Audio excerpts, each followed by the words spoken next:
LiberalViewer presents. So, welcome to LiberalViewer Sunday Live Clip Roundup. Thanks for joining me. I've picked out about 36 of the weekend's best clips for you tonight, and as usual, they come mostly from the Sunday morning news analysis shows on the big five corporate outlets of ABC, NBC, CBS, CNN, and Fox News, what a lot of people call the corporate media here in the United States. Plus, I'll be adding in a couple quasi-news political comedy clips from last night's Saturday Night Live. I'll be covering the topics you can see listed down in the video description, and if you're watching this as a recorded show, you should see time indexes down there to skip to the topics that interest you the most. And the topics I'll have will be, there'll be several clips on the ongoing issue of racism in the criminal justice system with the nationwide protests over the weekend. I'll also have some clips on that University of Virginia rape story in Rolling Stone that ended up involving some bad journalism. Plus, I'll have some clips on the CROMNIBUS spending bill fight in Congress that put Senators Ted Cruz and Elizabeth Warren on the same side of all things. And I'll even have a clip at the end on what could be a big issue that only got a really little bit of coverage, which is recent Russian military provocations into Western Europe. But first, I want to start with the torture report released last week that was the main focus of all the news programs, giving me about 2/3 of tonight's clips, I think, of the clips tonight, I think. And as I previewed on last week's show, some of the usual suspects who always seem to show up to defend torture lined up to defend it again, including former Vice President Dick Cheney, who criticized the torture report on Fox News earlier in the week, and then on Meet the Press this morning, I'll have some clips from that. But based on what he said on Fox News, Michael Che on Weekend Update last night on Saturday Night Live satirized the Dick Cheney criticism like this. Dick Cheney criticized the Senate report on CIA interrogation methods as, quote, a bunch of hooey. Cheney also complained that the report's description of torture, quote, barely got me hard.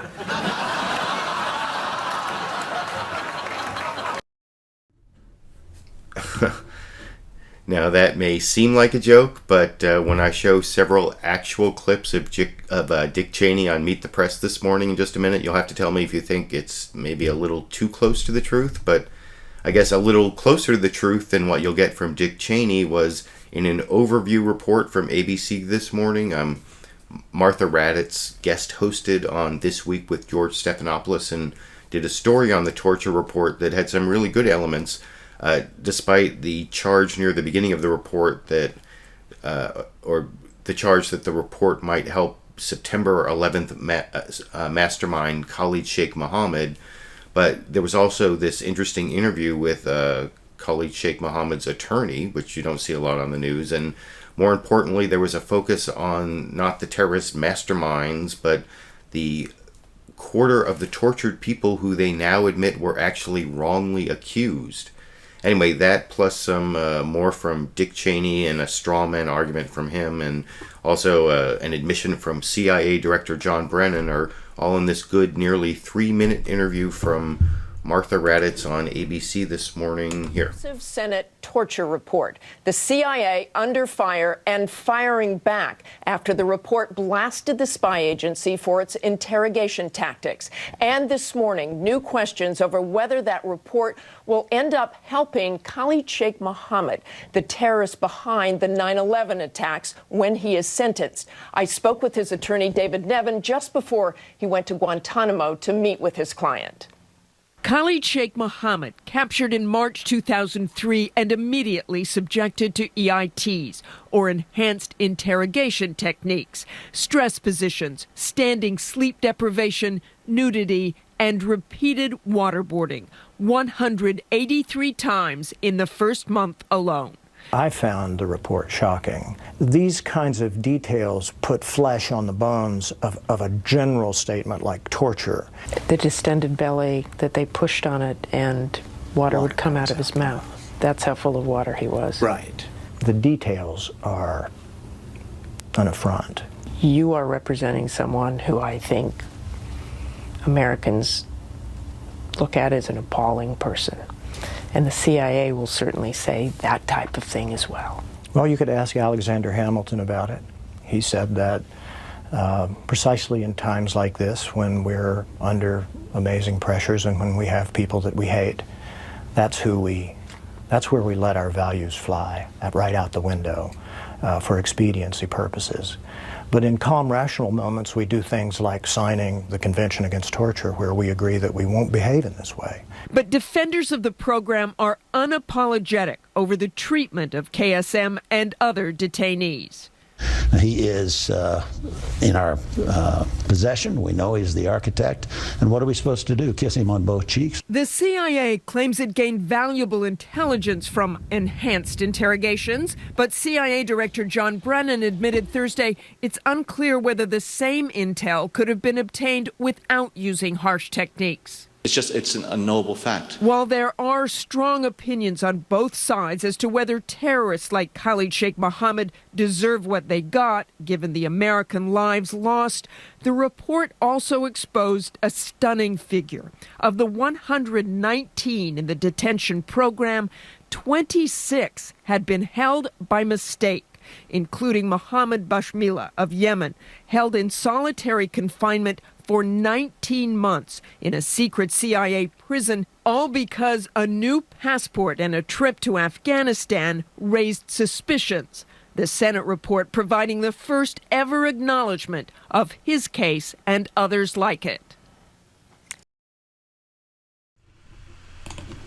Yeah, so like a quarter of the 119 people in the torture program were wrongly accused, but if you think Vice President Dick Cheney was sorry about that or even willing to address it, of course you thought wrong, as you can see when Chuck Todd over on NBC's Meet the Press confronted Dick Cheney with the wrongly accused people his administration tortured, and Dick Cheney just dodged it over in this clip. It absolutely did work.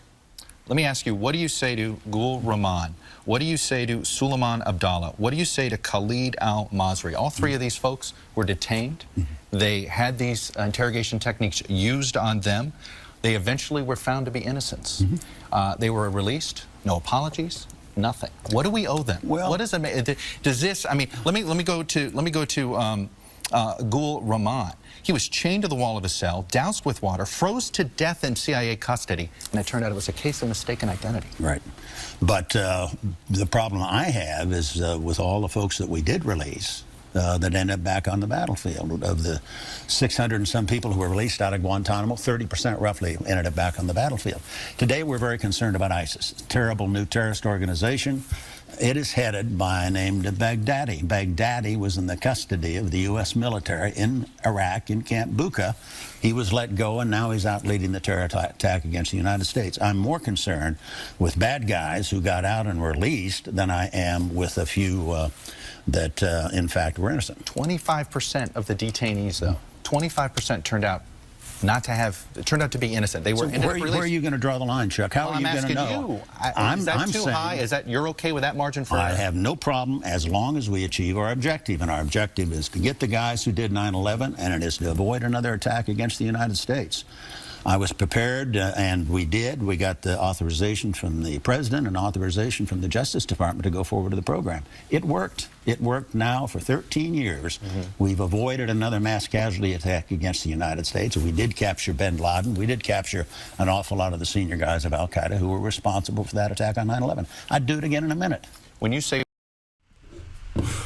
Jeez,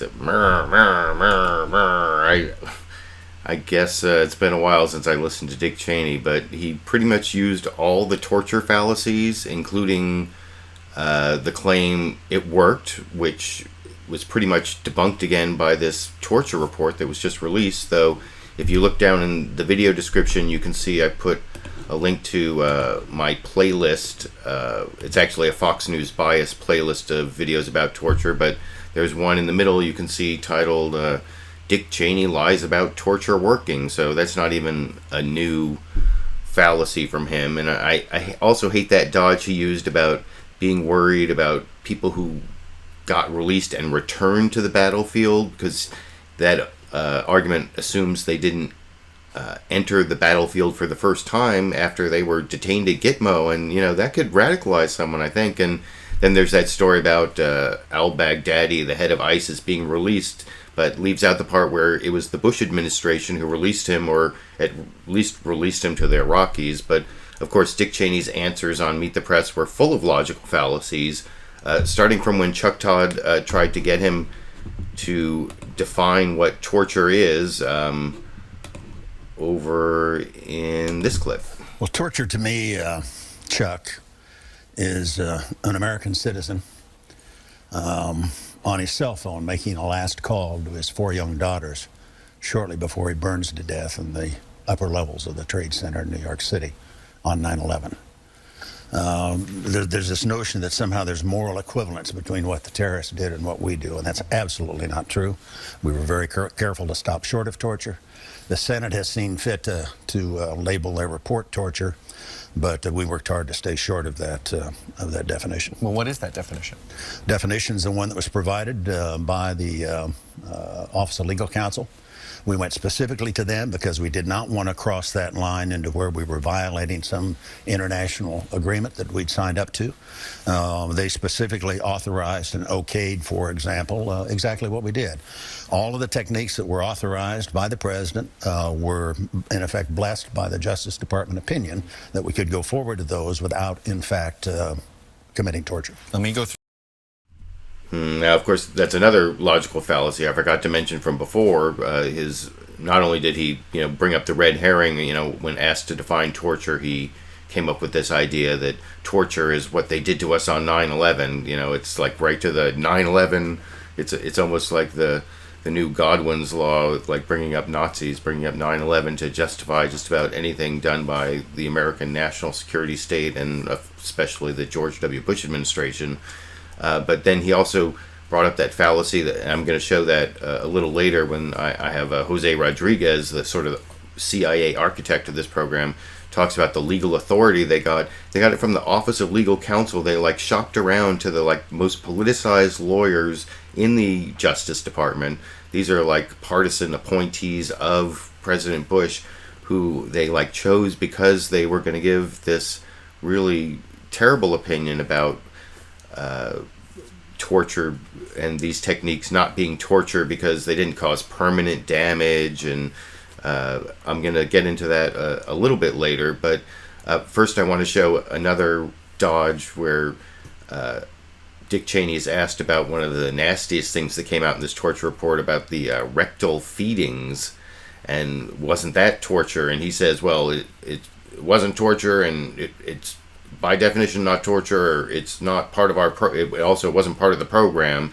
And then he tries to say it was done for medical reasons. He's got 2 or 3 alternate dodges to this really nasty story.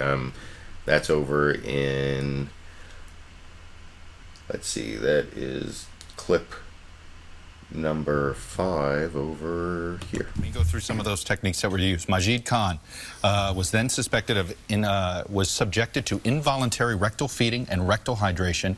It included 2 bottles of Ensure. Later in the same day, Majid Khan's lunch tray consisting of hummus, pasta, sauce, nuts, and raisins was pureed and rectally infused.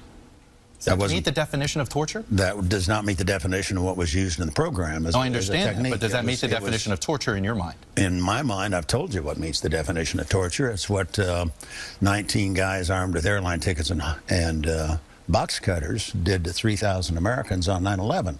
What was done here apparently certainly was not one of the techniques that was approved. I believe it was done for medical reasons. Well, there is no, medical community has said there is no medical reason to do this. If you go and look, for example, at Jose Rodriguez's book, and he was the guy running the program, right. He's got a very clear description of how, in fact, the program operated. With respect to that, I think the agency has answered it in its response to the committee report. But you acknowledge this was over and above. That was not something that was done as part of the interrogation program. But you won't call it torture? It wasn't torture in terms of it wasn't part of the program. Let me ask you. It wasn't torture in terms of it wasn't part of the program. I don't even know what that argument's supposed to mean at the end. He lost me on that one. But I do want to show one more clip from the Dick Cheney interview on Meet the Press this morning.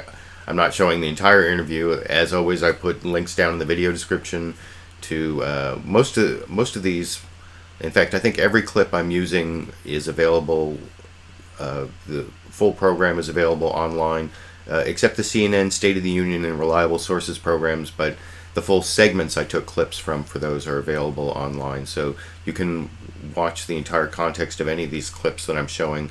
This is the last Dick Cheney clip. This is where Chuck Todd confronts him with General David Petraeus and Senator John McCain, two like conservative right-wing Republican, hawks who say that torture doesn't work and hurts the country. And of course, you'll see Dick Cheney has his own Vietnam vets who were tortured on his side that he can pull out for his last dodge of the interview I want to show from this morning over in this clip. Country against further attacks, and it worked. Let me ask you to respond to John McCain and David Petraeus. General Petraeus said this in 2007 to his troops about these interrogation techniques. Some may argue that we would be more effective if we sanctioned torture or other expedient methods to obtain information from the enemy. That would be wrong. And of course, here's what Senator McCain said earlier this week. I know the use of torture compromises that which most distinguishes us from our enemies. Our belief that all people, even captured enemies, possess basic human rights which are protected by international conventions the United States not only joined, but for the most part authored. Your reaction? My reaction is the same as Leo Thorsness, who was on the air this week, captured, pilot shot down over Vietnam, held in captivity for many years, subjected to torture, who this week said waterboarding is not torture. He also holds the Medal of Honor, as did Bud Day, who was also captured and tortured and subsequently made it clear that he did not believe waterboarding was torture. So if an American citizen is waterboarded by ISIS, are we going to try to prosecute ISIS for war crimes? He's not likely to be waterboarded. He's likely to have his head cut off. Right. But not a close call. If another country captures a U.S. soldier, the Iranian regime, waterboards, Chuck, is that going to be an accepted... You're trying to come up now with hypothetical situations. Waterboarding, the way we did it, was in fact not torture. Now, when you're dealing with terrorists, the likes of Al-Qaeda or the likes of ISIS, I haven't seen them waterboard anybody. What they do is cut their heads off. What they did to 3,000 Americans on 9/11, that was brutal, bloody murder. It's absolutely can't be compared with what we did with respect to our enhanced interrogation program. So, yeah, that's Dick Cheney responding to what General David Petraeus and Senator John McCain have said. They're some of the few voices on the conservative side who are saying that the U.S. engaged in torture, or that these techniques should be considered torture and should be considered out of bounds. But I actually want to show a clip of Senator John McCain. He was over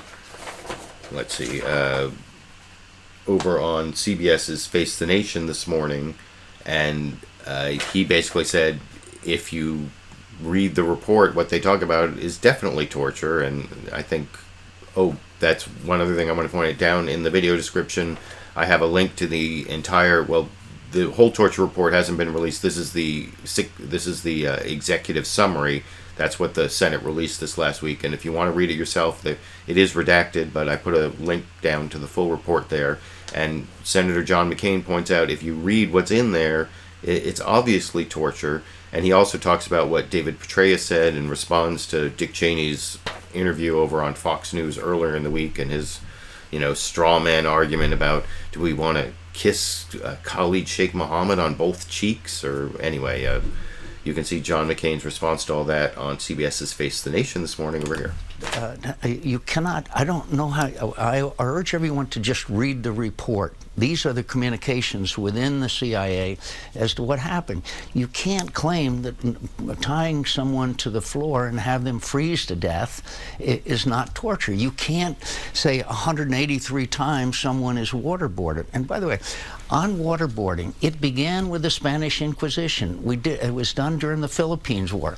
We tried and hung Japanese war criminals for waterboarding Americans in World War II. But here's the thing. The vice president, Dick Cheney, says that these things worked, that we had to do it, and they worked. But Do you think they were? You know, that's you know, first of all, I think we've established that it was torture. That's the big second question. Let me tell you, General Petraeus, there's no man alive military leader that I respect more than General Petraeus. Quote, "While we are warriors, we are also human beings. If you want information from a detainee, you become his best friend, and that is what worked for us with our special operators as well as our conventional forces in both Iraq and in Afghanistan." I think we should give some weight to General Petraeus's view. And yesterday, or day before yesterday, whenever Mr. Brennan spoke, he said, quote, "It was unknowable whether though they could have gotten the information without using this torture or not." That's a pretty ambiguous kind of a statement, as you know. So then the question is did we get the actionable material? I think that it shows that in a number of cases that the CIA is claiming that these EITs, isn't that Orwellian, calling it EITs? But anyway, that they got that information, and there's a counter factual argument made by this report that they got the information before they did the enhanced interrogation techniques. But Bob, could I just say, like, it's not about them. It's about us. It's about us. What we were, what we are, and what we should be. And that's a nation that does not engage in these kinds of violations of the fundamental basic human rights that we guaranteed when we declared our independence. Before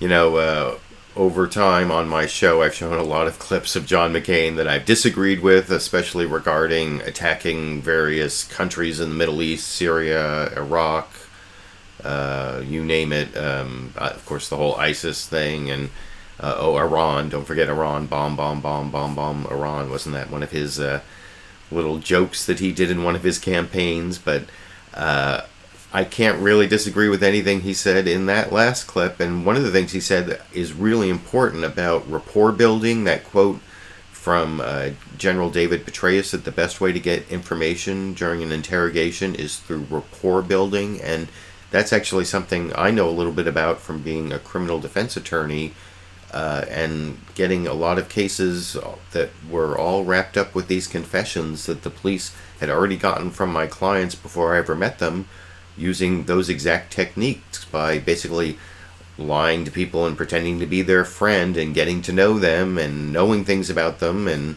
that, I mean, that's how you get information, and that's how you get people to confess to crimes that are going to put them away for many years, even though it's against their interest. And that is the technique that definitely works with our police, and I assume that is why it is what David Petraeus endorsed in that quote that Senator John McCain used there. And I want to show one other clip of John McCain talking about torture on CBS's Face the Nation. Hold on, let me get my clip list here real quick. In this one, he's talking about why it is that, or Bob Schieffer asked him why it is that reasonable people disagree.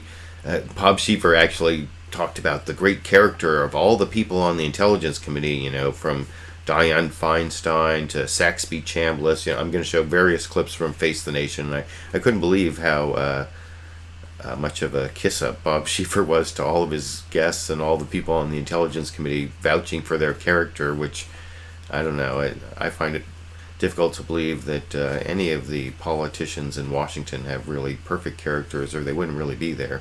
But I don't know, maybe that's too cynical of me. But this is John McCain here answering a question from Bob Schieffer about why it is that, you know, these people of good character, you know, reasonable people on both sides seem to disagree as to why torture works or not. And John McCain says some of it is honest disagreement and some of it is dishonest disagreement. Over in this clip. Asking you the question that troubles me the most about this.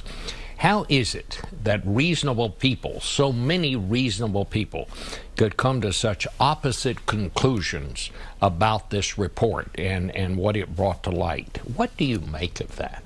I make of it a whole range of motives, from people who were so understandably alarmed and angered by the attacks of 9/11 that their first motivation is do whatever's necessary to make sure there's never again a repetition and some revenge there. Obviously, all of us felt that.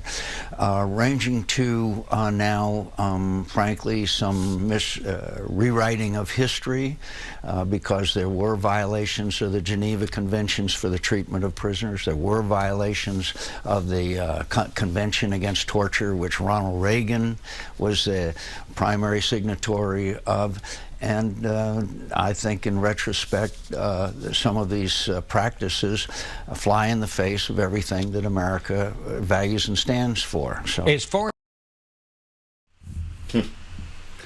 So, like I said, I want to show a couple really positive clips from Senator John McCain, because I don't really often agree with what I show from John McCain. I'll drop my clip list here. But I don't want to give the impression that the Republicans there was any sort of bipartisan effort against torture, because actually the Republican side was very much defensive on the whole torture issue. And in fact, you can see that the way Fox News framed it at the beginning of Fox News Sunday. They were really the newscast that questioned whether you should even call it torture the most. A couple of the newscasts would sort of alternately use the enhanced interrogation technique versus torture, saying what some call torture. That's how most of the newscasts handled it. But over on Fox News Sunday, they were much more defensive, I think. And then it was kind of interesting. The debate they set up was between a senator, Sheldon, Whitehouse, Democratic senator, who had been on the Intelligence Committee, and then in defense of torture, of all people, Karl Rove, who, I don't know, does anyone really believe, I mean, even on the Republican side at this point, I don't know if anyone really takes at face value anything that guy says. But anyway, I thought it was kind of funny the way Fox News Sunday started their broadcast framing the issue so defensively, in defense of torture. At least I thought so. You can tell me what you think after you watch that clip here. A Democratic Senate panel condemns the CIA's interrogation of terrorist suspects after 9/11. But was it torture? And were those tactics effective? This program was morally, legally, and administratively misguided. We did exactly what needed to be done in order to catch those who were guilty on 9/11 and to prevent a further attack. Today, a debate between a former Intelligence Committee member who helped put together the report, Senator Sheldon Whitehouse, and former top advisor to George W. Bush, Karl Rove. Oh, and I forgot to point out at the beginning of that clip, you notice that Chris Wallace framed the report as being the Democrats' report, although the investigation actually started with like a 14-1 vote in the Senate Intelligence Committee. That was like back when they found out that this guy, Jose Rodriguez, who's going to be a guest on Fox News Sunday, I'm going to show several clips from him in a minute. He was the CIA guy who erased the videotapes of the waterboarding of Abu Zubaydah, and it was right when that came out, that's when the Senate committee voted 14-1 to start this investigation. Although by the end of the report, as Chris Wallace was saying at the beginning of that last clip, it did turn out to be kind of the Democrats who wrote the majority report. And although there were several Republicans who at least voted to release the report, and I want to show this is one of the semi-confrontational questions that Chris Wallace asked of Karl Rove, and then you can see Karl Rove's defense of rectal feedings of all things. It kind of jibes with the defense of rectal feedings you heard from Dick Cheney earlier. But it starts with Chris Wallace at least describing some of the techniques and making it sound kind of like torture, and making Karl Rove defend torture a little bit over in this clip. Torture. Here's what President Obama said this week. Some of the tactics that were written about in the Senate Intelligence Report were brutal. and as I've said before, it constituted torture in my mind.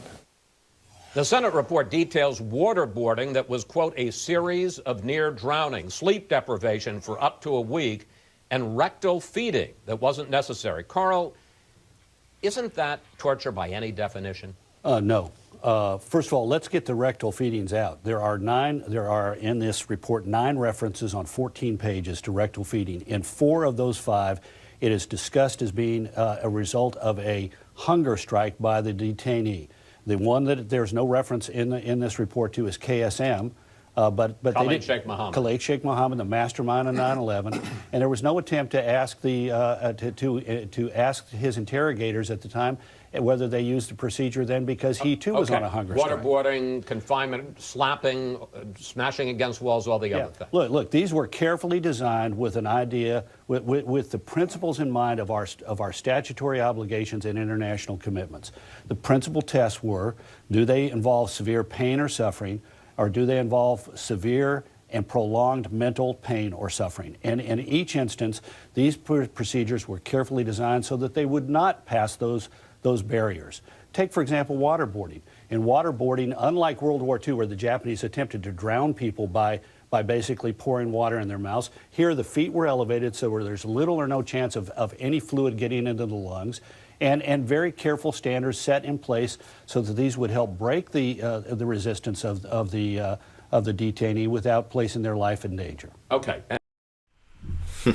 So you can see there that Karl Rove kind of doubles down on the argument you heard from Dick Cheney earlier. You know, Dick Cheney tried to say that the rectal feedings were medical, and even though there's no medical basis for that, you heard Karl Rove claiming it was in response to a hunger strike, which, I mean, if someone's on a hunger strike, does that give you the right to torture them with rectal feedings that have no medical value? I don't believe the answer to that question is yes, but you also heard Karl Rove kind of expand on what Dick Cheney said earlier about, you know, waterboarding isn't torture the way we did it, and I think that's what he was referring to as this, this special way that we waterboard people with their feet raised so that they don't get water in their lungs and don't actually drown. Like, I mean, if you actually get water in people's lungs, then it's not torture, that's an execution, and you don't, I mean, that's a whole different war crime from torture. That's, anyway, I didn't really buy much of that, but if you want to see some more stuff that I didn't really buy, I'm going to show you a Fox News interview, like I said earlier, with the guy from the CIA who came up with the whole enhanced interrogation technique program, Jose Rodriguez. He's also the guy who erased the videotapes of the waterboarding and has never been prosecuted for it for reasons I don't quite understand. But he apparently does not have any regrets, which was one of the questions, I think, first or second question that Chris Wallace asked him. I'm not going to show the whole interview, but I am going to show 3 or 4 clips from him. If you want to see the whole interview, like I said, there's a link down in the video description to the whole program from Fox News Sunday. But here is Jose Rodriguez, the guy who came up with the U.S. torture program, still saying he doesn't have any regrets because it worked so well, over in this clip. If one man was at the heart of the enhanced interrogation program, it was Jose Rodriguez. During the years after 9/11, he was the head of the CIA's Counterterrorism Center and then ran the agency's National Clandestine Service. Mr. Rodriguez joins us now to discuss this week's controversy.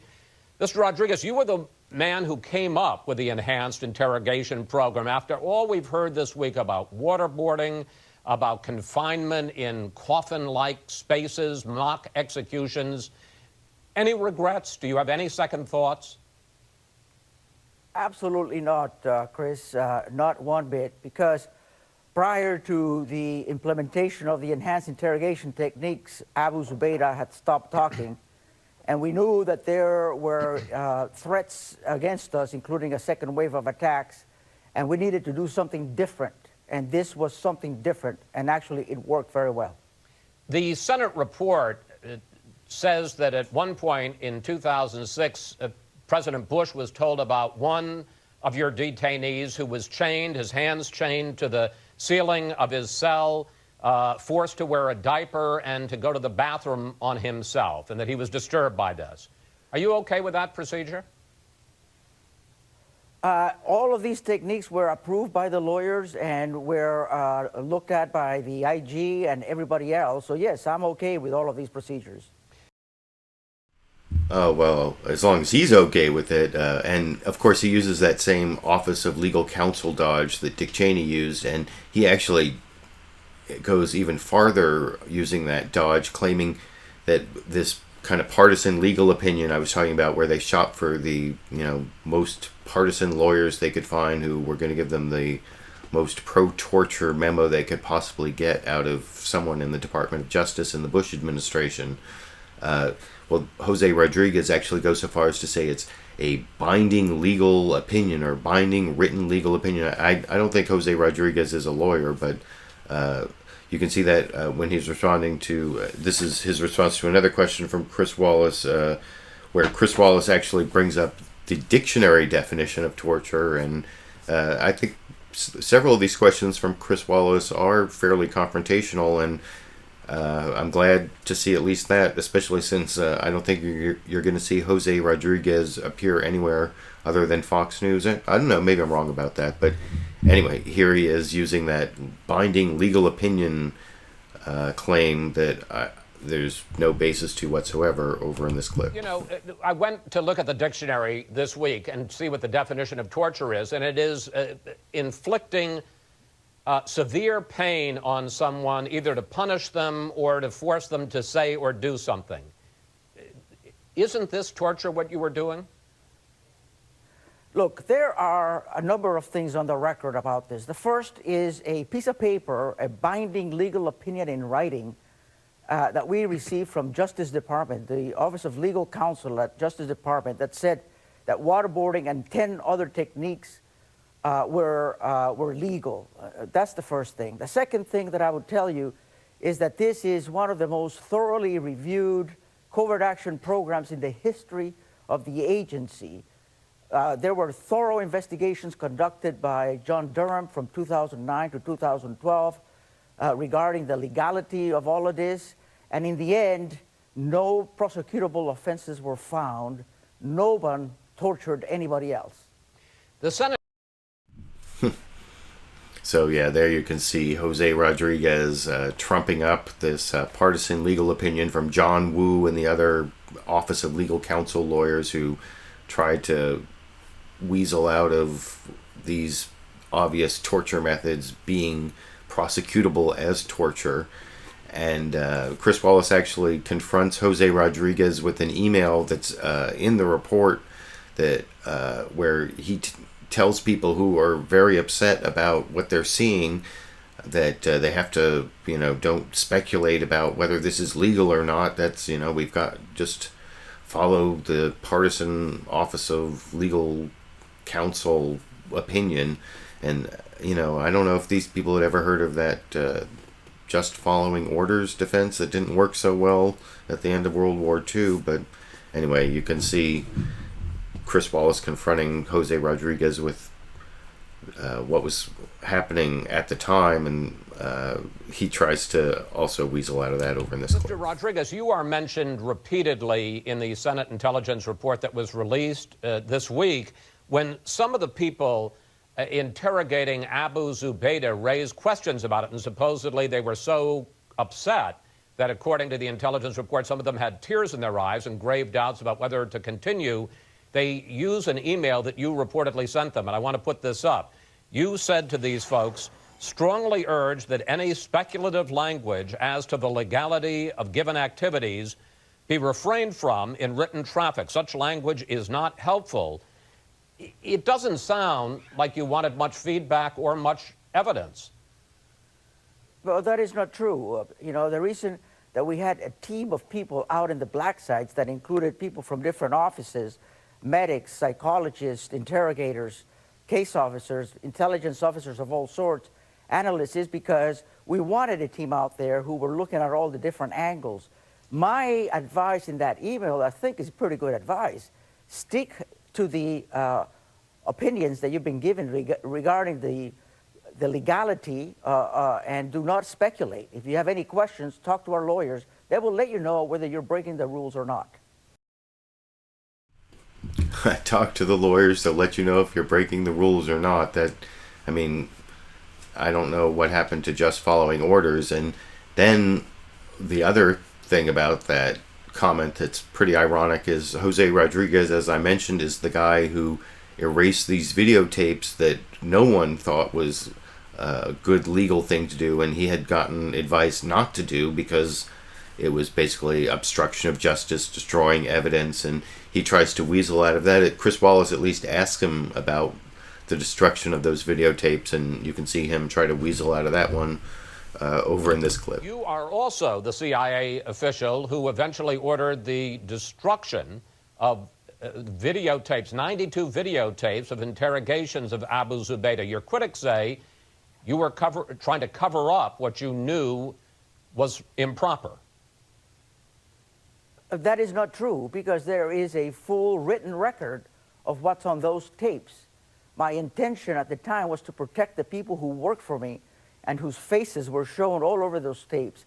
I was concerned for their safety. I knew the tapes would leak someday, and I was concerned that Al-Qaeda would try to go after them and their families. That was the reason that I destroyed the tapes. There was a second reason, and that was that I was concerned about the survivability of the clandestine service, because I knew that once the tapes leaked, the mainstream media would not make a distinction between a legal program, as the one that we had, and programs like Abu Ghraib that were illegal and conducted illegal activity by psychopaths.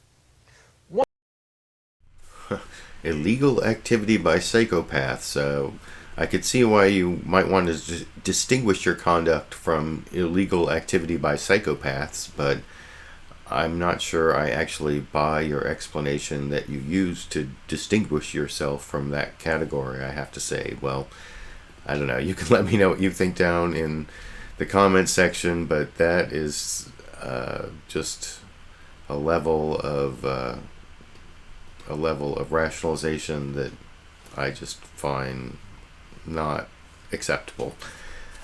I also want to show one other confrontational question from Chris Wallace, but this is confrontational from the other side, of course. You can see he is also willing to defend torture, and I showed he had Karl Rove on. This is the other side of the argument.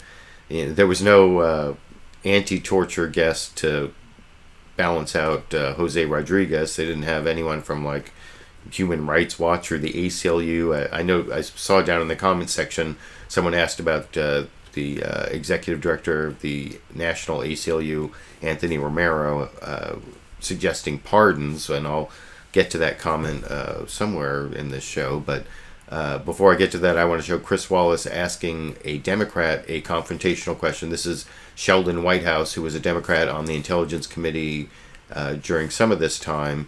And you can see here's Chris Wallace asking him both about this bogus legal memo that authorized torture because there was no specific intent to torture. If you were actually trying to, it was like this really tortured legal reasoning. That's the real torture here, is the legal reasoning in that Office of Legal Counsel memo, where they said, well, if you're not really intending to torture someone, you're intending to just get information, then you don't have the specific intent to torture. And so Chris Wallace confronts Senator Sheldon Whitehouse with that, and he has a good response to that. And also with this is where he shows the Dick Cheney straw man on you don't want to kiss Khalid Sheikh Mohammed on both cheeks. Like there's nothing between kissing him on the cheeks and torturing him or waterboarding or whatever.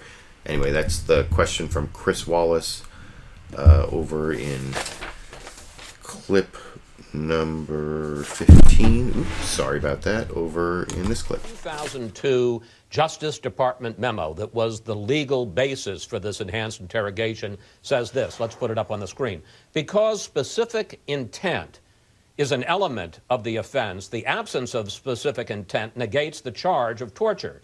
And here's what former Vice President Cheney told Bret Baier this week about waterboarding Khalid Sheikh Mohammed. We know he's the architect. And what are we supposed to do? Kiss him on both cheeks and say, please, please, tell us what you know? Of course not. Senator Whitehouse, how do you answer Vice President Cheney? We decided that waterboarding was torture back when we court-martialed American soldiers for waterboarding Philippine insurgents during the Philippine Revolution. We decided waterboarding was torture when we prosecuted Japanese soldiers as war criminals for waterboarding Americans during World War II. And we decided waterboarding was torture when the American court system described waterboarding as torture when Ronald Reagan and his Department of Justice prosecuted a Texas sheriff and several of his associates for waterboarding detainees. What about the Justice Department memo, which says the specific intent to inflict severe pain is a key element for it being seen as torture? I think if you are involved in the kind of activity that was described in this report, it would be hard for a jury not to conclude that you had that specific intent if you were applying those techniques and seeing what the consequences and effects were on those individuals. Karl? Every torture... I don't want to show another Karl Rove. I think I've seen enough of Karl Rove for one show, but what Senator Sheldon Whitehouse said there about if you are torturing people and you notice that they're reacting as if you're torturing them, then you probably have enough evidence to show to a jury that the person has specific intent to torture, whatever the bogus reasoning, tortured logic of the Office of Legal Counsel memo may be on specific intent. And having shown a actual good argument that somehow got its way onto Fox News there on Fox News Sunday, even though it was surrounded by Karl Rove and then Jose Rodriguez, I want to show that over on NBC's Meet the Press, they also had some good arguments on this torture report after they gave all that airtime to former Vice President Dick Cheney. They also had Senator Ron Wyden, who's one of the Democrats who's been one of the strongest voices against this whole torture program. And first I want to show, here's Ron Wyden just responding to the whole Dick Cheney interview that Chuck Todd gives him the opportunity, just asking him what he thought of all that stuff that Dick Cheney said over in this clip. And be made public. Senator Wyden, welcome back to Meet the Press. Thank you. First, let me get your reaction to Vice President Cheney, who obviously has not a lot of respect for this report. Well, first of all, with respect to waterboarding, and the Vice President is obviously comfortable with it, I consider it to be torture. And just to correct the record, when the Japanese were prosecuted for using it against our guys in World War II, it was at the Tokyo trials. So I think it's important to set the record straight. Well, let me ask you, though. He says this thing is partisan. That has been some of the criticism, even from folks that agree with some of the conclusions, who say, you know what, though? You have no chance to see real reform at the CIA because the CIA can now easily dismiss this as a partisan report. Facts aren't partisan, Chuck. We reviewed 6 million pages of documents. The full report has 38,000 footnotes. And what we sought to do was very careful, and that is to take the statements the CIA made to the American people, made to the Congress, made to the Justice Department, made to the President, and we compared it to their own internal communications in real time. There are a mountain of contradictions. I understand. So I think that's a good defense of the report from Senator Ron Wyden, but I wasn't as happy with what he said about prosecutions. I mean, I think there should be accountability for what happened, and that people who actually engaged in torture should be subject to prosecution. But you can see Senator Ron Wyden said, you know, we should make sure this never happens again and all that, but he is kind of weak on the idea of anyone ever getting prosecuted for this, and that is over in this clip. Do you think there should be criminal prosecutions? The Justice Department has been clear with respect to that there are not going to be. I hope they'll review the new facts. But you want them to change their mind? I want them to review the new facts. But what I'm especially troubled by is John Brennan on Thursday really open the door to the possibility of torture being used again. And that's why it's so important that our report come out. And what I intend to do with my colleagues right when we come back is I intend to introduce legislation to make it clear, for example, that if torture is used in the future, there would be a basis to prosecute. Director Brennan. So that, like I said, Ron Wyden there was not all that strong. He wants the Justice Department to review the new facts, but it wasn't really saying anyone should be prosecuted.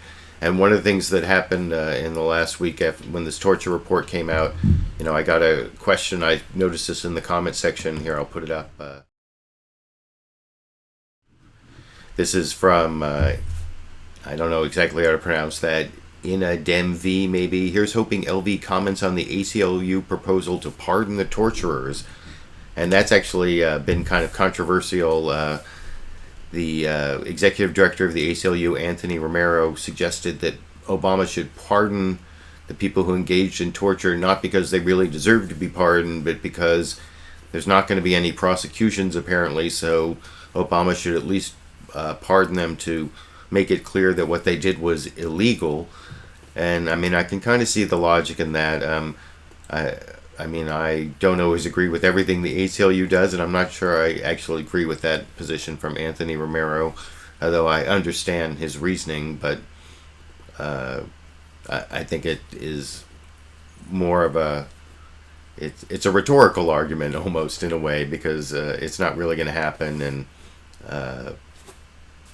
and I would actually still like to see prosecutions, but I also want to show, here's Senator Angus King, the independent from Maine who caucuses with the Democrats, was over on Face the Nation, and he also talked about the prosecution issue over in this clip. By what they did? You know, one of the problems with this whole project was that they asked the people who were conducting the interviews to do their own evaluation. What's somebody going to say? They're paid $80 million, by the way. These were outside consultants who were managing this interrogation process. They said, of course it's working. I think there was misleading of the committee, and it's detailed in the report. Understatement of what was actually done, overstatement of what was achieved, and it's pretty clear. As John McCain said, read the report. I sat all 1 week in the secure facility last spring and read the 500 pages, all the 2,000 footnotes, and it's pretty well, people bad. Misleading Congress, that's a pretty serious thing. What should be done about that? It is serious. Well, I don't think looking back and prosecuting and all those kinds of things is productive. The important thing about this to me, Bob, is we learn from it. And we decide that we're not going to do it again because it's not what America is. This is an exceptional country. But it's not because we're smarter or better looking or have oil deposits or grand mountains or views. It's because we're based on an ideal going back to the very origin of the country. George Washington in 1777, in the middle of the Revolutionary War, when he was losing that war, when he conveyed British prisoners to his people, the order was treat them with humanity and let them have no reason to complain of our copying the brutal example of the British Army. You said that you know, those are nice words, and I like what Senator Angus King said about torture, and you can see his whole interview down in if you go to the link to CBS's Face the Nation that I put down in the video description. But I mean, I really would like to see someone who actually committed torture to get prosecuted for it, or someone who authorized torture to get prosecuted for it. I think that would make more of a point. I noticed also down in the comment section, there's a comment from NO8549. The only guy jailed for this is Curacao, I think I'm pronouncing that right, who was the whistleblower of the torture evidence. And, you know, that is definitely ironic when it turns out that the only people who get prosecuted in these kinds of cases are the whistleblowers, the people who leak to the media. And, yeah, that definitely is sad. And I don't want to give you the impression that CBS's Face the Nation only showed people who were against torture. I want to show a couple Republicans. Like I said, most of the Republicans John McCain and David Petraeus, assuming he's a Republican notwithstanding, most Republicans are actually in defense of torture.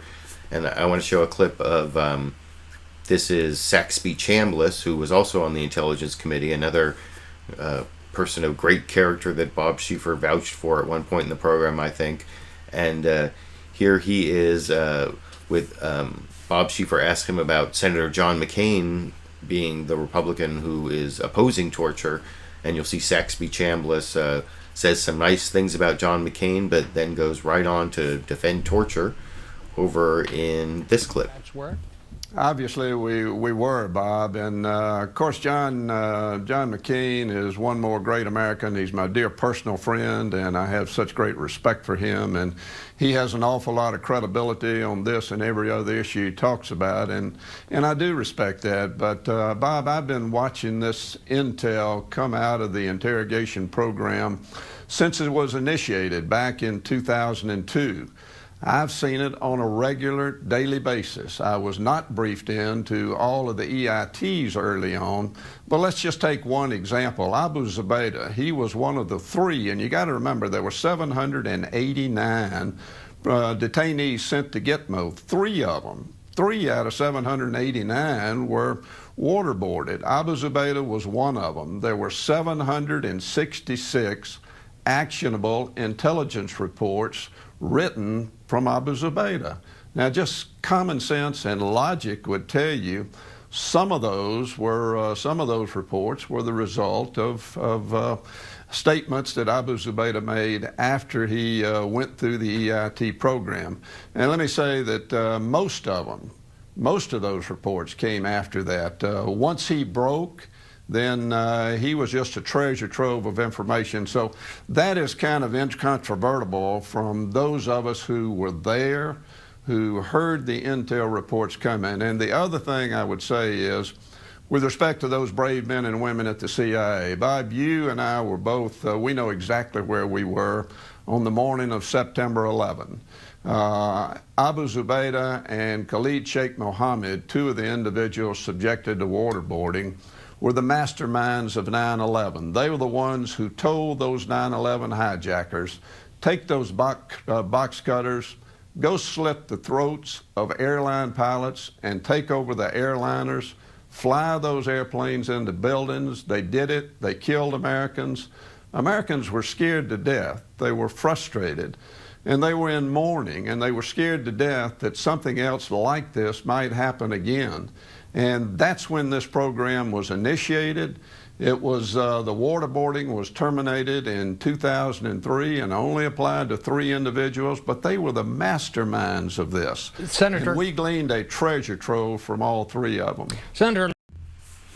Now, I don't think any of the numbers that Senator Saxby Chambliss used there were actually wrong, but he just used the wrong numbers. Like you talk about the 3 who were waterboarded versus the hundreds who are Gitmo or whatever, or I can't even remember the 700 whatever, what category they were in. But what about the 119 that were in this so-called enhanced interrogation torture program?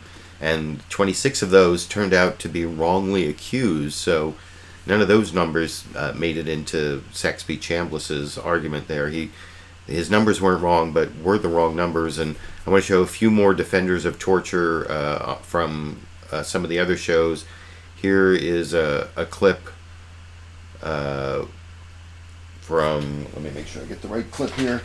Got my clip list. This is Michael Hayden. Yeah, I showed General Michael Hayden last week in the preview to the torture report, defending torture. Here he is starting off saying how he wants his interrogators to be human and to actually have an emotional toll from engaging in these techniques. But then he, of course, says that they were effective. And I think there's maybe a little Freudian slip in here. You tell me what you think, because he talks about the fact that torture is effective being a hysterical fact. I think he meant historical, but I think he may actually have said hysterical over in this clip. He's in that position as well. I would be very, very disappointed if this did not take a human toll on our CIA interrogators. Because after all, although that person across the table from you was a terrorist. He's also a human being. I would not want people in the room doing this who were not affected by this. But you support all of this. You support those so-called enhanced interrogation techniques, waterboarding, some of the other things in the report as well? Well, actually, you support Martha, them all and think they were successful? Well, there's a difference, but let me parse each of those parts of the sentence out. They were successful. That's historical fact. Do I support them? With regard to waterboarding, I've made it very clear that I thank God I didn't have to make that decision. I had easier circumstances when I was director. By the way, Martha, I'm the one who... But would you have made that decision? I don't know, and I So that's a way to not say I fully support or not support. It depends on the totality of circumstances at the time. And by the way, it doesn't depend on how a nation thinks about torture. It doesn't depend on whether, as critics of this are saying, this defines a nation, this defines who you are. It shouldn't depend on that? Well, 3 out of the last 4 attorneys general have defined this as not being torture. So let's get the legal definition off the table. Now we're talking about a broader, perhaps national consciousness, a national sense of ethics. And here, Martha, we're making a choice between 2 very bad, very difficult choices. If we had not done this and a subsequent attack would have taken place, what would today's conversation be like? So yeah, there you see the fallacious arguments that I've talked about already when made by other defenders of torture, the fallacious argument that torture works, that it was legal, that this wasn't torture, it was authorized, and all of that. But I want to show another Republican. This is, I was a little surprised to hear in the middle of this answer from Republican Mike Rogers, who's about to leave the House Intelligence Committee. He was chair of the House Intelligence Committee. He's a former FBI agent, and he's leaving Congress to be a radio talk show host of all things. He does defend torture here because, you know, of 9/11, but in the middle of his answer, he does talk about, as an FBI agent, what I was talking about earlier, that building rapport is, and this is from that David Petraeus quote that John McCain talked about, that building rapport is the best way to get information in an interrogation. And this is something he knows as a former FBI agent, because of course they're basically cops who interrogate people and lie to them and pretend to be their friend and pretend to be helping them out in order to get information from them and confessions from them. And this is really prevalent in our criminal justice system, and it works all the time, as he knows, in the middle of the answer, in which he's also defending torture and justifying it because of September 11th over in this clip. And again, we knew this was not new information. We knew at some places, and especially in the very beginning of the program, it didn't have good management structure to it, and individuals were under the pressure to find information to stop terrorist attacks. We have to put it in context. That, I think, all happened, and those were issues that were known and reviewed and debated internally in classified settings to try to get those things fixed. Some of the conclusion that this was absolutely no help whatsoever, I think, is incorrect. Again, I'm an FBI agent. I'm trained in rapport building, not a more enhanced interrogation technique, and I think rapport building works and it's effective.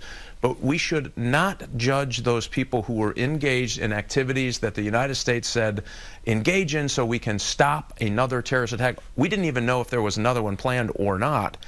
We're 10 years into this, and to go back and I think ruin their lives over what we had already fixed, already recognized had some flaws, and tried to fix those, I think was just, I think it's, again, was not a good decision. Well, you're... So there was a little bit of rationality in the middle of that Peter King argument that otherwise wasn't really that great an argument. It more of a ends justifies the means when there isn't all that much evidence that torture works. But I'll show an even more fervent example of the Republican defense of torture from Republican Peter King on, this is CNN State of the Union this morning, where he argued not only that this torture report coming out is going to do damage to the United States, but also that it's some sort of national self-loathing, and then he also makes this analogy to the current drone program that is going to be a good transition to the last couple clips on this issue I want to show. But first, here's Peter King and his very fervent defense of torture and his criticism of the release of this torture report over in this clip. Came forward and gave the CIA credit for what it did. It's going to be very difficult to overcome the damage that was done by Senator Feinstein and her report. I think it's important for people like myself and people in the media to speak out and say that the CIA did an excellent job, that the CIA operated under the most extenuating circumstances, that they're responsible for stopping attacks against the United States, and that we have to stop the self-loathing. I mean, this is, to me, the burden is on us. The burden is on people in positions of influence to stop hating ourselves and to stop hating those who we ask to do the job. And so, I feel for the men and women out there in the CIA who they're wondering if they're doing today what they're told to do, 5 years from now, what's going to happen. For instance, with President Obama, I support his drone policy. Suppose 5 or 10 years from now, a Senate report comes out and says that he's guilty of human rights violations. He's guilty of war crimes because of all the innocent people that were killed by drone attacks. What happens to us then? I mean, as Americans, we've always stood together. During World War II, many, many civilians were killed by American forces in Dresden and Tokyo, other places. But as a country, we didn't tear ourselves apart. So we had the moral standing. Right. So that's another defense of torture that I don't think is all that persuasive, but you can let me know what you think down in the comment section. I wanted to show that near the end because the last couple clips I want to show are from NBC's Meet the Press, where they took that analogy a step further, or that argument that Peter King made about today's drone strikes possibly being deemed wrong in the future or murder in the future, just like torture is now being re-examined and people might be subject to prosecution. I don't think that's really a bad effect. I don't know why Republicans are arguing that and thinking that they're going to convince me that that's a bad thing, when I want CIA agents out there to be worried, should I really be following these orders when it's torturing people? Am I going to be prosecuted even though I'm following orders? And the same thing for the drone pilots. But here, first I'm going to show this report from Richard Engel on NBC's Meet the Press that actually explains that argument about our current drone program, and then gives sort of an extensive report on how the drone program may be the next big thing in what the United States is re-examining about its misbehavior in the world, I guess, over in this clip. It's become the weapon of choice in the war against Islamic terrorists. A U.S. drone flies over a target thousands of miles away. The CIA tracks the location, receives authorization, pushes a button, and a small missile is fired. But some are asking whether years from now we'll debate drones the way we're debating torture. The use of these unmanned aerial vehicles that you refer to as drones in the counterterrorism effort has done tremendous work to keep this country safe. The CIA's clandestine fleet of armed drones has become central to its counterterrorism mission. The secretive nature of the program means no one can tell for sure how many of the estimated 3,500 people killed, mostly in Pakistan and Yemen, were insurgents and how many were innocent civilians. In U.S. public opinion, there is greater support for killing people than torturing them. Why? It's hard to know why. I think we believe that individuals we can see with this high technology, precise, discriminate weapons platform is better at identifying who they are. But in fact, most of the individuals who we kill, we have much less information about than the individuals, the 119 we captured. Micah Zenko, a fellow at the Council on Foreign Relations, has been following and criticizing the drone program for years. One of the reasons the CIA became so active in drone strikes was out of concern that they would be prosecuted for torture. So they were worried about holding them and torturing them and decided, it's better just to kill them instead. This is what the CIA's response to the torture report makes very clear. In the past 12 years, the U.S. has launched hundreds of drone missions, about 50 under President Bush, an estimated 400 under President Obama. The use of drones is heavily constrained. America does not take strikes when we have the ability to capture individual terrorists. Our preference is always to detain, interrogate, and prosecute them. Polls show about 70% of Americans support the drone program. Why?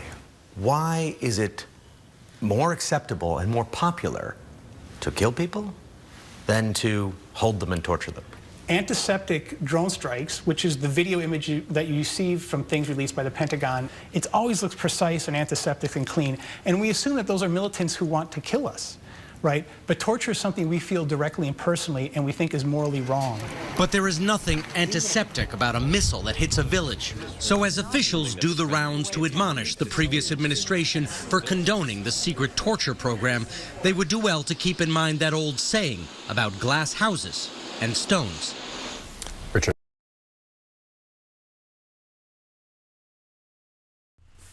So I thought that was an interesting in-depth report on the drone program and some of the moral questions that it raises. And one of the worst moral questions raised by our current drone program, because that question that was raised in the interview between Richard Engel and the guy from the Council on Foreign Relations, what was his name? Micah, starts with a Z. Let me look up on my notes here real quick. Micah Zenko from the Council on Foreign Relations. Sometimes, a long time ago, I was subscribed to their magazine, Foreign Policy Magazine, and there's some really good articles in there. And the arguments he was making in that interview, I think, made a lot of sense. But what he said there about people thinking that these strikes are really targeted and surgical, if they were, I could see how a drone program actually would be, would make sense, despite that other question in there about why are people okay with killing people but not with torturing them. Well, if you were actually targeting people who posed an imminent threat to the United States in a way that was, legal under international law as self-defense, then that would actually be a good drone strike. But that's not really what's going on in the U.S. drone program.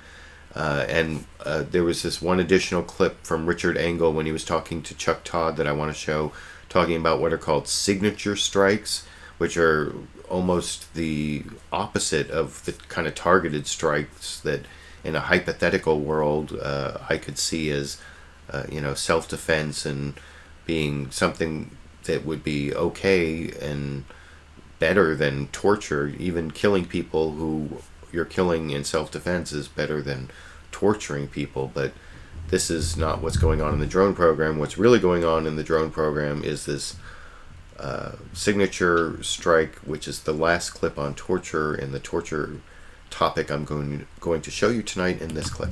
These are probably the most morally problematic. And if there's a desire right now to criticize the previous administration for its morally questionable practices, this administration is carrying out some morally questionable practices.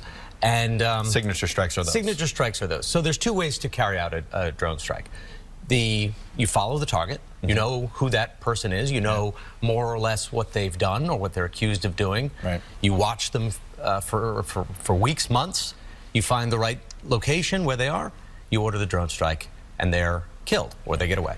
Signature strike is very different. Signature strike, you follow a target, but you don't exactly know who that person is. You just know their signature, their profile, and if they have the profile of a terrorist, that's good enough. So if a vehicle, a pickup truck has 4 or 5 people in it, they're driving from a known Al-Qaeda headquarters, they look like terrorists, but we don't know exactly who they are. This is where we're going to find out 10 years from now. We could be finding out droned innocents. And I know people who are involved in these kind of programs, and they're worried about that. They're saying, well, we're being asked to do this. We're being told it's legal. Are we going to face some sort of persecution, prosecution down the road? Richard. Well, that is not the worst problem, I think, about whether the people engaging in the drone strikes are going to face prosecution. I mean, what was described there is really not enough, I think, to legally justify a drone strike where you're just doing it it's like racial profiling from predator drones over the Middle East. Yemen or Somalia, that's, you know, Africa or wherever it is, there aren't necessarily declared wars, and the whole drone program is definitely not defensible on self-defense grounds. And like I said, hypothetically, I could see how targeting people who are, you know, posing an imminent threat to your country using drones could be a justifiable program, or at least more justifiable than torture, because countries have the right to kill people in self-defense legally if it's not attenuated like the Obama administration is doing it, and where imminent doesn't even mean eminent in the way they use it in their memos. But that's the last clip I want to show on the whole torture issue. That's about 2/3 of the clips tonight, but I do want to show about 4 clips and then a quick still photo in the middle there on the protests for justice that took place yesterday in a lot of cities in the United States because of the string of unarmed black men who've been killed by police.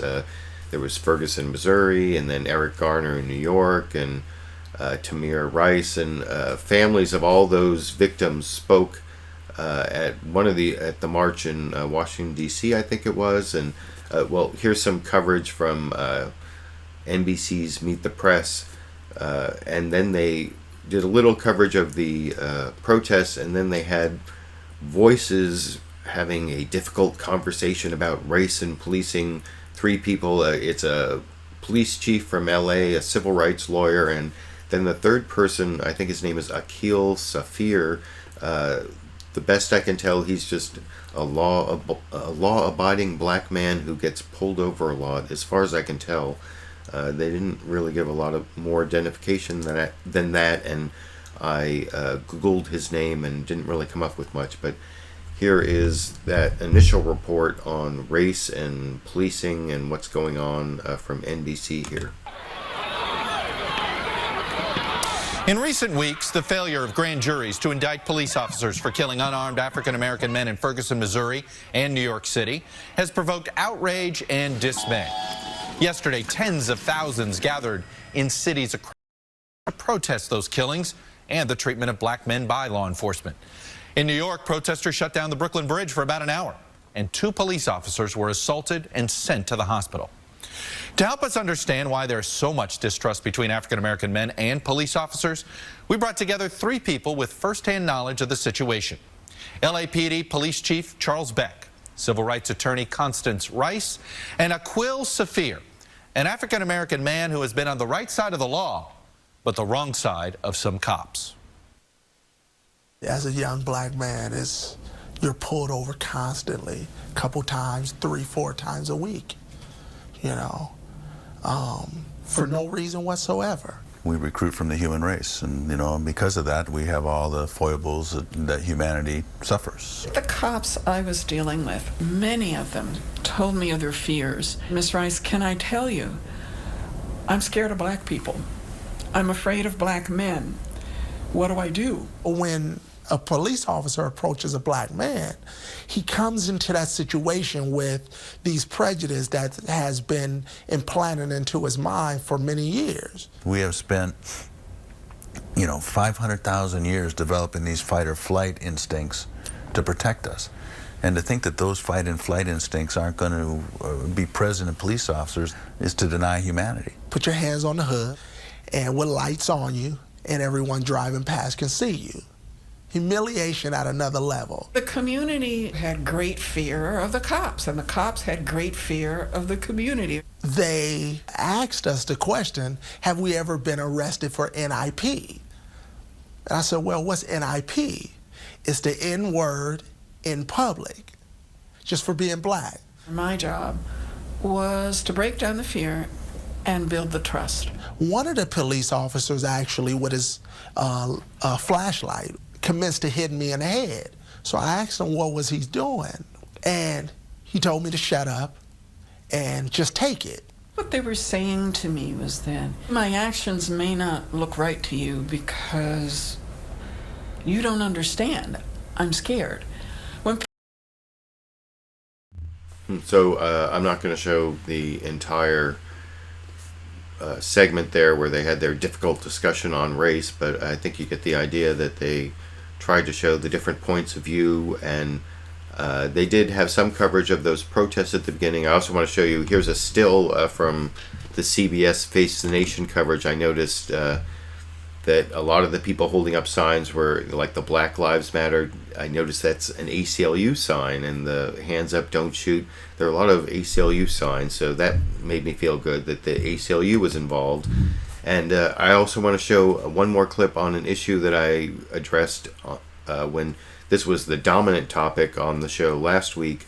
I talked about the what's called broken windows policing, this tactic or strategy that Rudy Giuliani pioneered in New York, where you like make sure that in neighborhoods you aren't lax on enforcement on even minor crimes like broken windows, because if you are lax in enforcement on the minor crimes, then it leads to major crimes, and that's actually maybe have been a good strategy at some time when there was a high crime rate.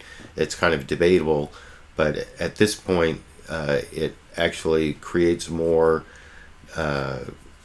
alienation with the community, between the police and the community, than it actually helps in terms of cutting the crime rate, at least according to what I've seen. And I want to show, this is Mark Morial of the National Urban League, previously from New Orleans, where I guess he's claiming they reformed their police department, although I don't know if that's true or not. But here he is talking about how broken windows policing is not a good strategy over in this clip. So the changes we seek obviously are a shift away from what I would call a broken windows or stop and frisk approach to policing to more of a community policing model, which focuses on violent crime, but also which builds relationships between police and the communities that they serve. Bob, this outpouring that you see, which is really an American movement of all backgrounds, races, colors, and religions, was sparked because we've had this seemingly unprecedented number of high-profile incidents where unarmed black men have been killed by the police, and there seems to not be any accountability for those actions, and the protests are really directed at the lack of accountability. So we're going to have to focus on what is needed to create a better system of accountability, since it appears that state grand juries are not inclined, even when in the Eric Garner case it was obvious to the world, to take action. Well, let me.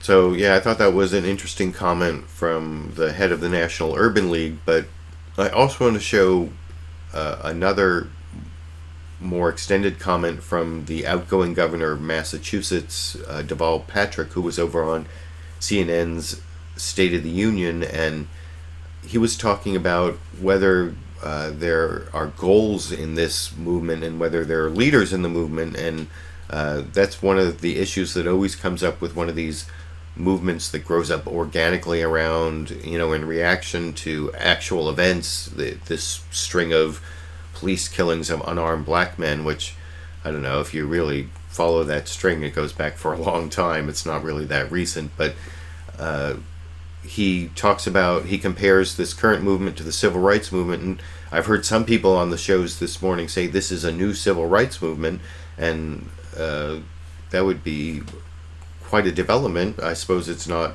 impossible, but here's Deval Patrick talking about whether this movement has goals beyond just disruption, and whether it has leaders, and comparing it to the civil rights movement on CNN State of the Union this morning in this clip. More closely to each other. What's the goal, do you think? If this is, I mean, movements need to have goals, right. Whether it's the Civil Rights Act, you know, in the 60s, or and so what is the goal here? Such a great question, because, you know, yesterday in Boston, we had demonstrations as well, and we went to great lengths to try to connect with the organizers to the extent they were organized, to get a sense of what they needed so that we could accommodate the protest and respect that right.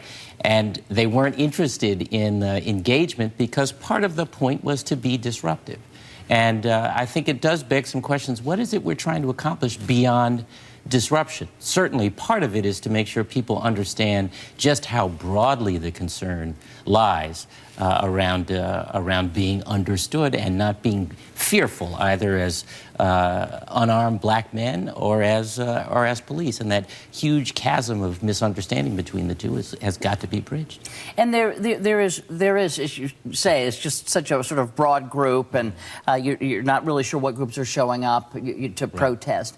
And movements need leaders. You know that. They need charismatic folks that can lead them. Do you think, and we've seen the Reverend Al Sharpton step into this role, is he an appropriate person to take this over and try to make this into more than a conversation or more than disruption? Well, I think there are going to be many leaders, and some probably who haven't emerged yet, some very much happening at the grassroots. That's a very strong kind of leadership. And by the way, that was a feature of the civil rights movement in the 60s as well. We pay a lot of attention, and we should, to Reverend Dr. King and some of the other noted leaders. But in fact, there was an awful lot of very strong leadership that came from the grassroots. And I think we'll see that and have seen that in this movement as well. So I thought those were some important issues that Candy Crowley and Governor Deval Patrick were discussing there, and as to whether this current movement that was out in the streets this weekend asking for justice, if that's a sustainable movement, I think it really depends on what the goals and what leaders develop, what goals develop and what leaders develop, and how they coalesce around the events. You know, it could be just a flash in the pan, or it could be a sustained movement. I mean, it could, you know, I have this book here, The New Jim Crow, that talks about our racist criminal justice system, and does seem to be a lot more recognition of racism in society and racism in the criminal justice system. So that's at least a step in the right direction. And the last clip I want to show on this issue is a comedy clip, actually, from Weekend Update on Saturday Night Live last night. They had on one of their featured players talking about how there are no black emojis. I actually have to admit I rarely use emojis, but my daughter uses a lot of emojis, and I've tried to learn how to read them. They're kind of a foreign language to me, but I did still find this amusing. This is the featured player on Saturday Night Live. Her name is Sasheer Zamata, and she was talking to Colin, Jost, and Michael Che on Weekend Update last night about the lack of black emojis and the racist aspects of that in this clip. So if I want to refer to myself with an emoji, this is what I have to use. Like a dark moon? Mm-hmm. Yeah, that's the closest thing they have. It looks like a baby Charles Barkley. Unicode, the company that creates emojis, thought that instead of one black person, we needed 2 different kinds of dragons, 9 different cat faces, 3 generations of a white family, and all the hands are white too. Even the black power fist is white. But on the plus side, they do have a KKK member that got punched in the face. Figured out how to convey other black experiences using the emojis that we do have. So take a look at this. Okay. Okay, now what's that? Okay, Michael, what do you see? Oh, it's easy. You got pulled over, the cops are searching your car, and you're gonna be late. Exactly.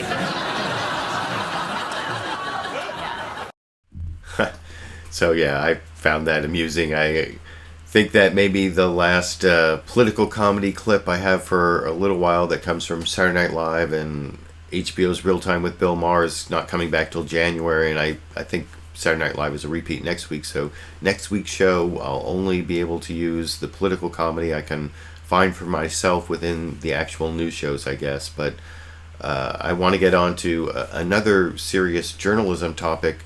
This is on the University of Virginia fraternity rape story that was in Rolling Stone, and then Rolling Stone had to apologize. I want to show you, I think it's 4 clips from CNN's reliable sources where Brian Stelter had on one of the friends of the rape victim portrayed in the story under the pseudonym Jackie. And this is one of her friends who has come out under her own name. Let me make sure I get this name right. Her first name is Alex, I remember. Oh, Pinkleton, that's her last name, Alex Pinkleton. But first, here's the introduction from Brian Stelter on CNN's Reliable Sources explaining the bad journalism, although I notice he uses a little bad grammar when he talks about me and others trying to get an interview with this person. But the bad journalism, of course, is a lot more important than being the grammar police, I guess, over in this clip. This morning, new information on that disturbing and now disputed Rolling Stone story about an alleged gang rape at the University of Virginia. Sabrina Rubin Ederle's story, A Rape on Campus, recounted a brutal attack suffered by a woman named Jackie at a UVA fraternity party. But all the pieces did not add up, and Rolling Stone apologized for the discrepancies on December 5th. But it has gotten even worse since then. In recent days, 3 students who talked with Jackie after the assault are now all contradicting parts of the story. One of them, Randall, claims he was never even contacted by Erdely, even though she wrote that he declined to comment. Let's be clear here. We don't know exactly what happened that night, and we should take rape victims' assertions very seriously. But we do know this. We know that Erdely's reporting was negligent, shockingly so. Erdely has not said a word since Rolling Stone apologized. Me and many others have been trying to reach her.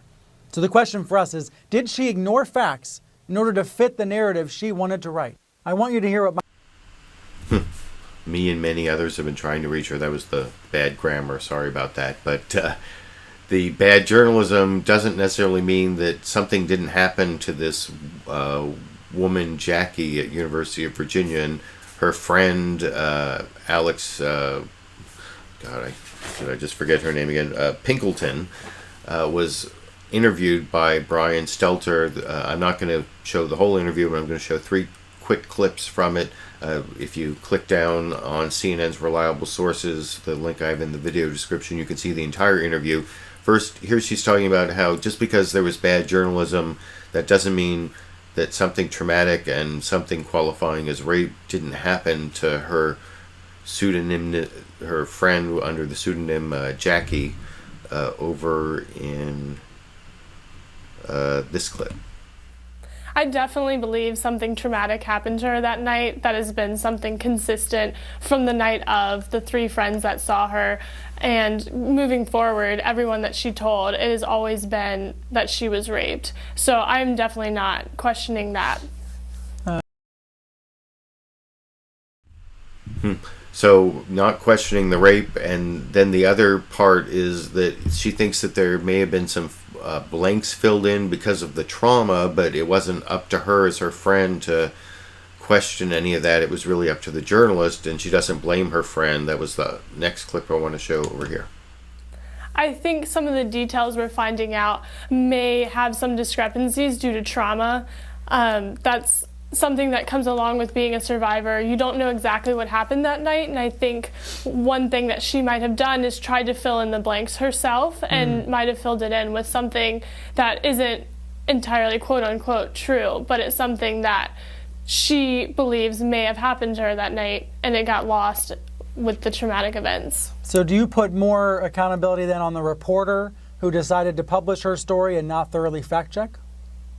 I definitely am not blaming Jackie at all for this situation. Sabrina had the power to look into the matter more, and this either would not have been published at all, or she would have noticed the inconsistencies and went from there.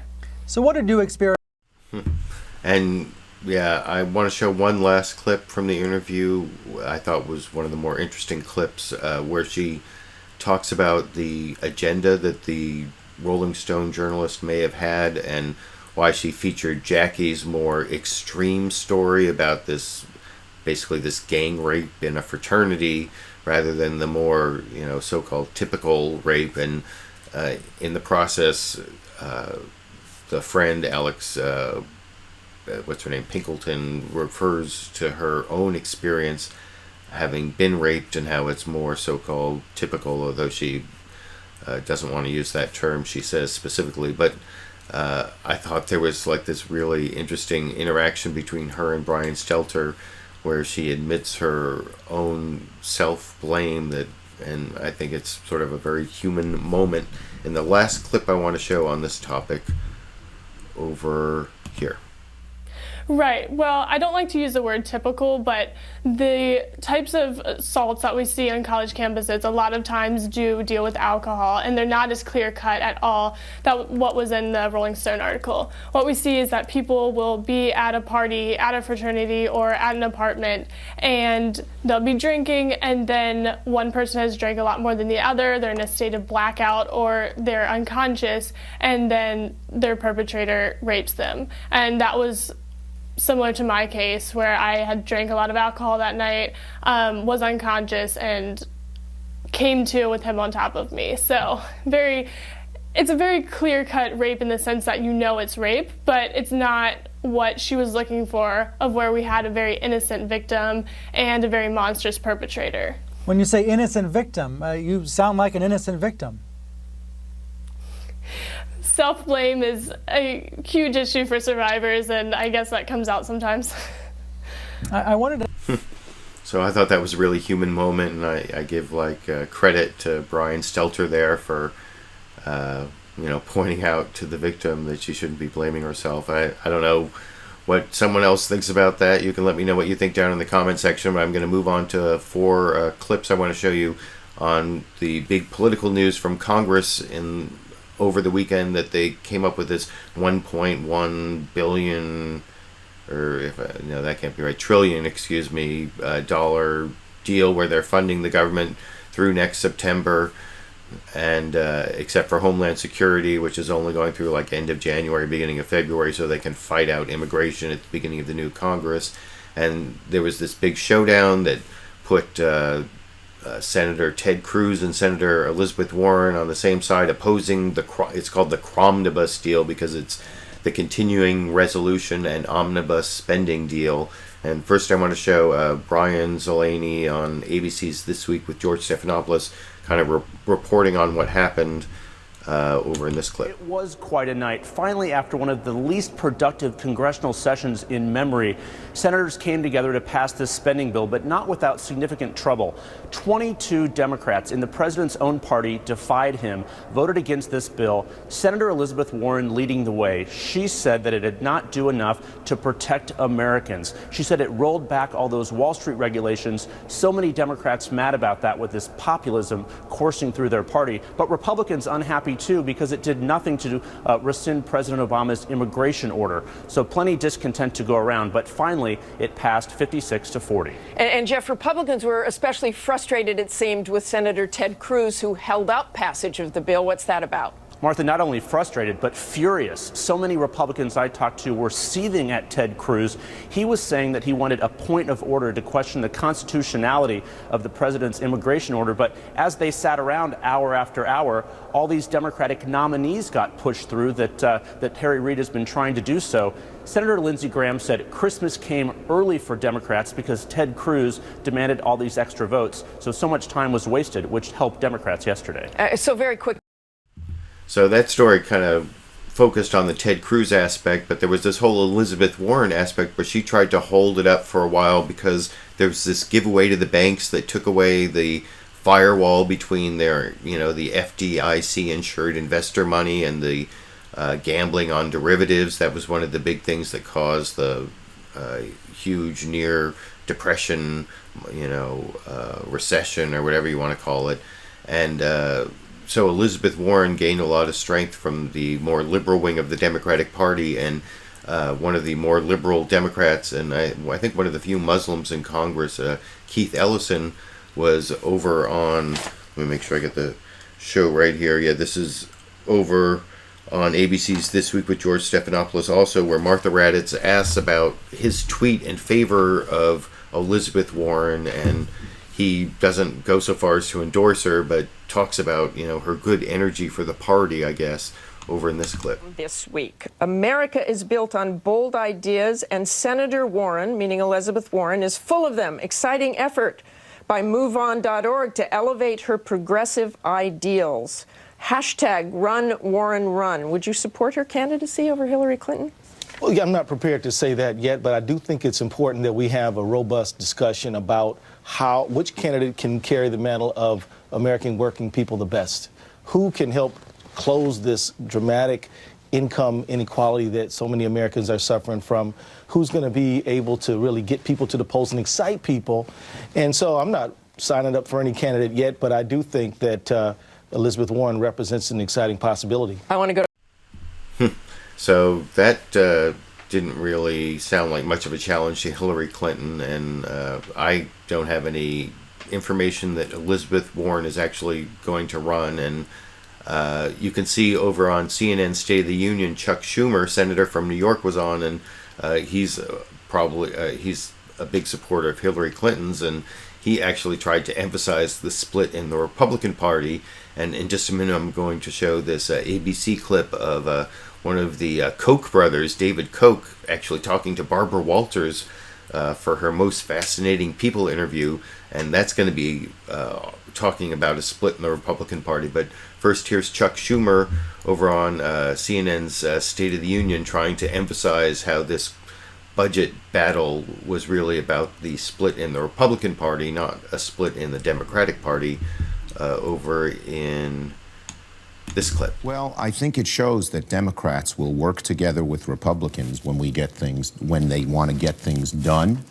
In both cases, well, certainly enough to make the majority. But I think the big news yesterday was the open fight between Mitch McConnell and Ted Cruz. There are huge differences in the Republican Party. On the floor of the Senate, we saw the soul of the Republican Party being debated. Ted Cruz was in the well, pushing his so-called constitutional point of order, which risked shutting down the government. 5 feet away from him was Mitch McConnell imploring senators to vote the other way. And the vote, unfortunately, was about 50-50 on the Republican side. And so that makes me worry a great deal, because if after the terrible, terrible brickbats Republicans took when they shut down the government a few years ago, half the Republican senators are still willing to risk it again, despite the fact that their leader went against it, I'm worried about the next 2 years. The chasm in the Republican Party is huge. And one more point, it's going to get worse, because first, you have the presidential candidates in the Senate pulling things to the right. Second, when they're in the majority, the Tea Party is going to feel its oats. We want to work with the Republicans to help the middle class, but I'm worried the Tea Party is going to pull them much too far over. Okay, let me... So I think that may be true, that the split in the Republican Party and the radicalism of the Republican Party may be more of a real split than what happened. I don't think Elizabeth Warren is going to challenge Hillary Clinton if she runs, like I said. But one interesting clip on the split issue, like I said, I want to show is from David Koch, one of the infamous Koch brothers, is interviewed by Barbara Walters, apparently, on her Most Interesting People of the Year show. And there was a excerpt from it on ABC's This Week with George Stephanopoulos, where he talks about how he's a fiscal conservative but a social liberal because he's such a libertarian, but fiscal conservatism is so much more important. I guess I would translate that, I guess, as his money is more important than his values, maybe. You can tell me what you think after I show the clip here. Basically a libertarian, and I'm a conservative on economic matters, and I'm a social liberal. You support gay rights, you support a woman's right to choose, but conservative candidates you support, many of them, do not have those views. Well, that's their problem. I do have those views. What I want these candidates to do is to support a balanced budget. And I'm very worried that if the budget is not balanced, that inflation could occur and the economy of our country could suffer terribly. So the candidates you support are because of their fiscal policies, most important. That's exactly right, Barbara. I'm really focused intensely on economic and fiscal issues, because if those go bad, the country as a whole suffers terribly. Well, I guess that's his rationalization, but it did sound more to me like your money or your values, and money is more important. And I know there's this breaking news about what's going on in Sydney, Australia, which I don't have any clips on that, but there was this other weird breaking news over the weekend. I want to show one final clip on that, having to do with Russian provocation in Western Europe. You know, I showed several clips of Rush Limbaugh on the show last weekend, and I don't agree with Rush Limbaugh on a lot of things, but one thing I do agree with him on is his phrase he came up with for the corporate media. He calls it the drive-by media. That I think if you've watched my show for a while, you've noticed that there's some topics that like float to the surface for a few weeks or for 1 week, and like torture is big this week, and the race and police and the criminal justice system has been an ongoing topic, and especially the last several weeks. For a while, Russia and Ukraine was a big topic, but ISIS is a big topic, and then and Syria, big topic, Iran, these come up, they like pop up and then they float away. And anyway, I want to show something that's going on with Russia that I didn't see reported very much of anywhere except in this interesting report from Terry Moran on ABC's This Week with George Stephanopoulos this morning for the last clip of the night over here. Russian military jets like these have been probing deeper and deeper into NATO airspace over Europe in recent months, and yesterday, a near disaster. About 11:15 a.m. local time, a Scandinavian Airlines flight over the Baltic Sea gets an urgent warning from Swedish air traffic control. 1755, initially stop climb level 220. It's due to unidentified traffic in the area. That unidentified traffic, a Russian military jet flying with its transponder switched off, making it almost invisible to commercial traffic. The Scandinavian Airlines pilots can't see the Russian in the haze, and seconds later, a mid-air collision is just averted. Okay, it looks like you pass behind him. Hope so. Swedish officials reacted with fury, the defense minister declaring, "This is serious, this is inappropriate, this is outright dangerous when you turn off the transponder." And it's part of a grimly relentless pattern. These amazing pictures show a close encounter less than 100 feet between NATO interceptors and Russian jets over the Baltic Sea just last week. And in October, this grainy photo and advanced sonar data sent the Swedish Navy scrambling to scour the waters off Stockholm, searching for a covert Russian sub, but it apparently slipped away. The Russians deny everything, including yesterday's incident, but the Swedes and NATO aren't buying it. The Swedes say Russia even conducted a practice bombing run over Stockholm last year. It's all part of Moscow's message to Europe and the U.S. We're back, and we can pierce your defenses. Martha? Youch. I guess things have gotten pretty bad when you piss off Sweden. That's all I can say about that. But that sounds pretty ominous, and I don't know why sometimes those stories get to be, the big story of the week, and sometimes they don't. Why the fact that Russia is like threatening NATO over the Baltic, doesn't that seem like a big story? Why is that such a small story this week? You let me know what you think down in the comment section. I'm way over time. I notice I'm like over an hour and 45 minutes, which starts to cause problems for YouTube. But if you want to help me out so I don't have to add in too many commercials into my video, you can see up in this corner, if you hover your mouse over there, you can see a little eye if you're watching this as a recorded show, and you can donate to my channel and help me keep going through the 2016 election, I'm hoping. And also, I appreciate those of you who showed up for a live show. I think I peaked at around 107, and I've been reading your comments along the way. You notice I fit a couple of them in when I was talking about the torture issue, so just to show that I'm reading along, and I am very grateful for your participation, and I hope you're grateful for the clips I picked out from all the Sunday shows and from last night's Saturday Night Live. And I'll be back next Sunday at 6:30 p.m. Pacific Time. Look for Liberal Viewer Sunday Live Clip Roundup, and until then, I guess I'll be seeing you all around the internet.